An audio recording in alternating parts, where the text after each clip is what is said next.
I consider myself to be a stage poet more than a page poet. I love being on stage. I love that interaction with the crowd. I love that they laugh and they cry with me, and it's amazing. Your voice, your story, they matter. And you are the only person that can tell that story. You are the only one that can tell it in the way that it needs to be told, because it is your story. I would like to think that I inspire people to not just become poets, not just become performers, but to know that you have the ability to go after the things that you want. If I manage to inspire even one person to believe that that's true, then I think that I have achieved what I set out to do. There is incredible capacity in storytelling to get our voices out there, because arts is, for me, it's the preservation of now, and it's the thing that's going to be left when now becomes later. The fastest way to kill a poetry performance is to be generic. The fastest way to kill a dream is to suffocate it. Squeeze out every last breath, wedge it between the words realistic and unattainable, wrap it in blankets of self-doubt and tell it has no place here. Ostracize and outcast until no one recognizes its face or speaks its name, kill off passion. Make sure that if the dream ever dares to show its face here again, the dream has no friends and nowhere to stay, so when they tell you, you can be anything you want to be.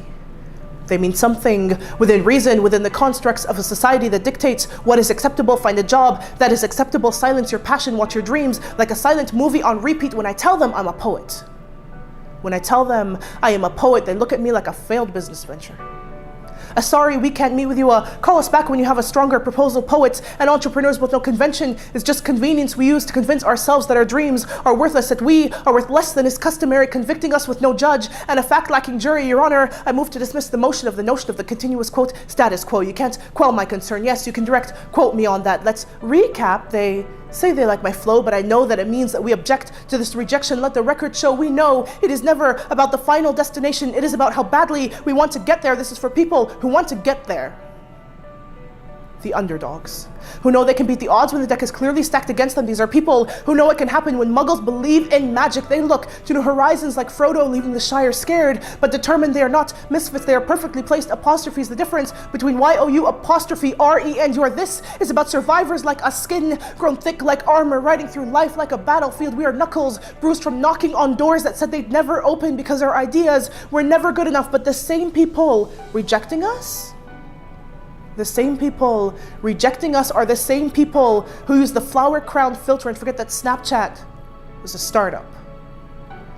Those who stuff the makers of change like monsters in boxes in bedtime stories, forced to roam around under cover of darkness. The ones who forgot how sleep feels because their dreams are more important than rest. No wonder they say 2 a.m. was made for the artists. We know this is not the quickest way to become famous. It is about looking at what is and figuring out how to change it. It is about life slapping you across the face and you screaming back, I got this. This is me. This is me being asked to spell the word unnecessary in the 6th grade spelling bee, replacing a C with an S, 2 S's with a C, tripping over my words, not seeing what I was saying, stuttering off the stage in shame and coming back a slam queen. This is for him who knows his app can revolutionize the way we see business. Saves his allowance because investors won't take a chance on someone armed with just a dream and a business plan under the age of 19. This is for her, with a passion that can outshine the stars and a voice like an anthem. We've lost too many stars to this life's brutal clenched fist. This is not a motivational speech. This is a call to create communities of creators, engineers of ideas. It is knowing that no amount of training and social conditioning can change what you believe in, so open your arms. Leave your hearts out like a welcome mat. Turn on the porch lights.